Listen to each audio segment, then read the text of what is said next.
First things first, I want to be clear here. The Hantavirus is not a COVID level threat as of now. The health officials have not classified it as such. It spreads differently than COVID, and anyone who tells you otherwise in order to manipulate the market or essentially create a sense of fear mongering in you, your family, or the watch market in general, it's just manipulating you. This video is not a news report. It is not health advice. It's simply to inform on what I personally believe may happen if things get to that level and how we can prepare ourselves. So let's get into it. I think the first thing to realize is what COVID was and what it did to the market. A lot of people forget that if you were in the business in 2020, as I was, just barely, if I'm being honest, we started in 2019. It was a scary time. Dealers were dropping their inventory, people were staying indoors, and everybody was scared out of their mind. They thought the luxury watch business and the luxury space in general was dead. And then something clicked. I'm not really sure what happened, but overnight, everything changed. Things actually rose in value because those stimulus checks were coming in. So people had spare money.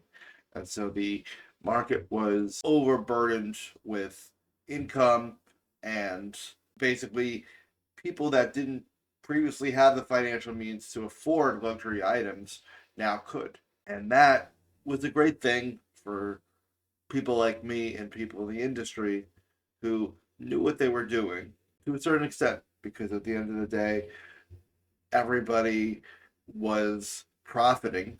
But what it also did was it created this sense of entitlement, I think, in a lot of dealers, where they felt like, hey, I can buy this watch, and even if I bought it wrong, in a couple of weeks, it'll go up in value, or hey, it is now officially a seller's market. Whereas initially, when COVID was announced and we didn't know what was going on, it was a buyer's market. Dealers were dumping their watches for pennies on the dollar because they were afraid. And honestly, I think they had a right to be. I think most people saw it going bad for the luxury market before they saw it going good for the luxury market.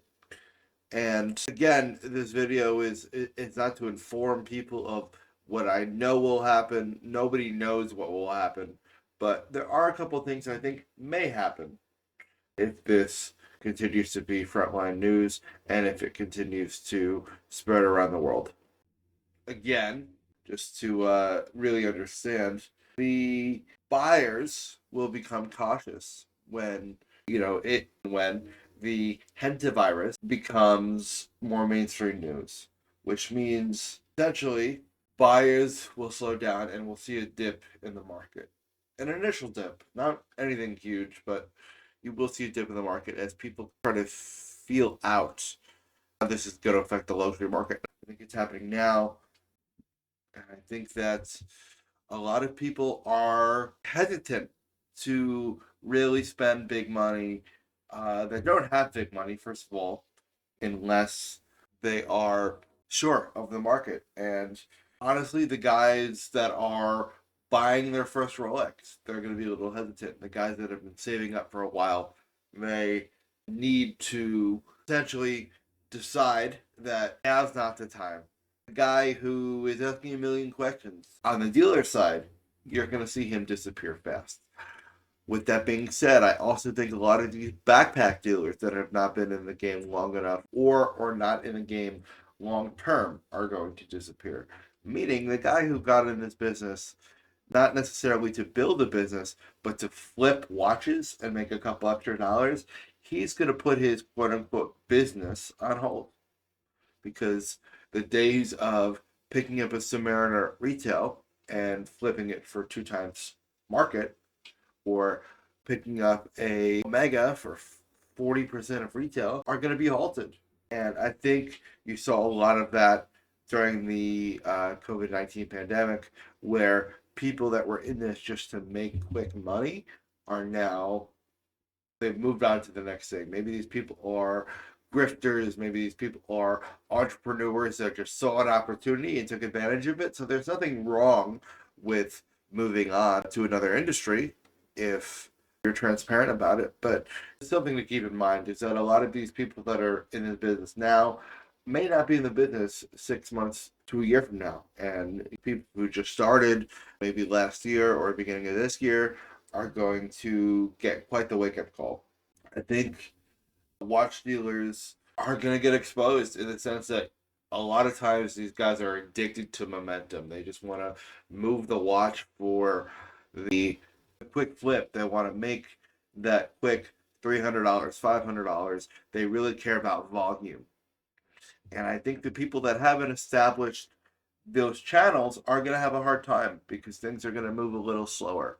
It doesn't necessarily mean that the market is tanking, but in my opinion, I think that's a sign that the market may be slowing down for the time being. You might have buyers that are putting a little bit more thought into these watch purchases because at the end of the day, we don't know the future. In my experience, a lot of people are buying these luxury goods with money that maybe they haven't put aside and they haven't managed correctly. A lot of people will, in my experience, spend money on watches that they have to hide from their spouse or they have to that they were saving for their child for. I've had everything. I've had people that were saving for their child for camp and they decided that they would rather have a watch. I've had people have elective surgeries that have decided that they want to put that surgery on hold so that they can buy a watch. And I think those people are going to be a little bit more hesitant to make a purchase because they understand or they suspect that the watch that they're buying may not be a good hold of value. Now, how do you prevent that? The number one thing to do is to look at watches that are historically pieces that hold their value. So you're looking at Submariners, you're looking at GMTs, you're looking at some really classy Patek's if you have the funds for it. You're looking at maybe some Cornerstone Omegas like the Speedmaster.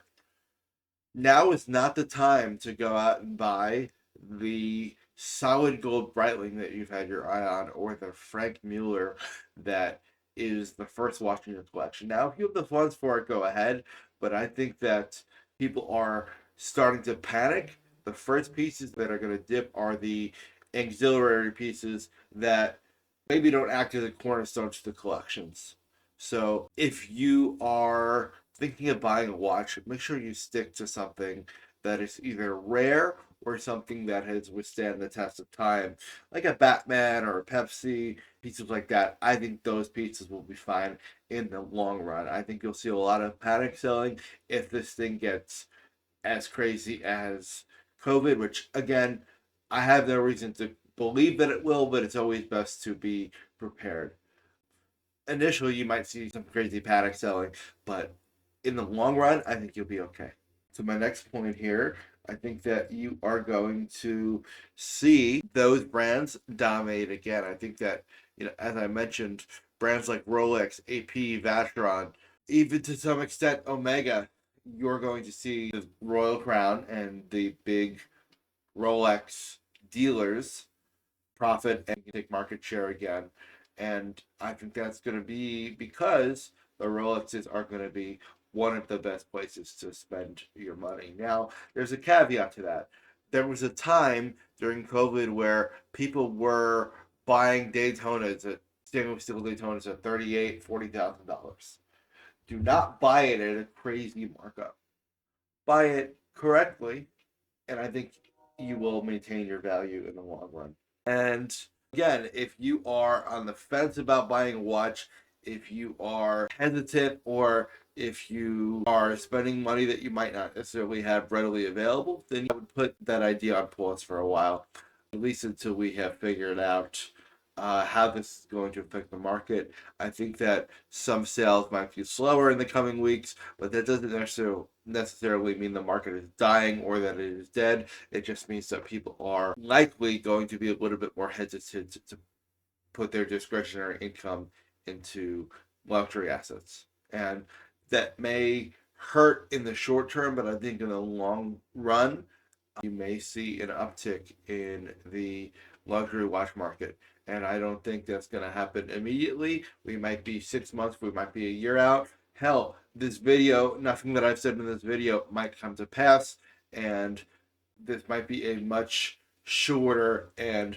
much safer situation than we were in 5, 6 years ago. But as I said, it's always best to be prepared and to make sure that if anything does go wrong, you have the right pieces in your collection that you can easily liquidate or hold on to without too much stress. So again, this has been Nick Campanella, Taylor Timepieces. I really appreciate you guys giving this a listen. Again, this is just my opinion. This is not crazy advice by any means. This is just what I've seen from what I've read on various news channels, and I'm very curious to see how this will play out in the coming weeks and months. Thanks so much. I hope everyone has a great rest of their day.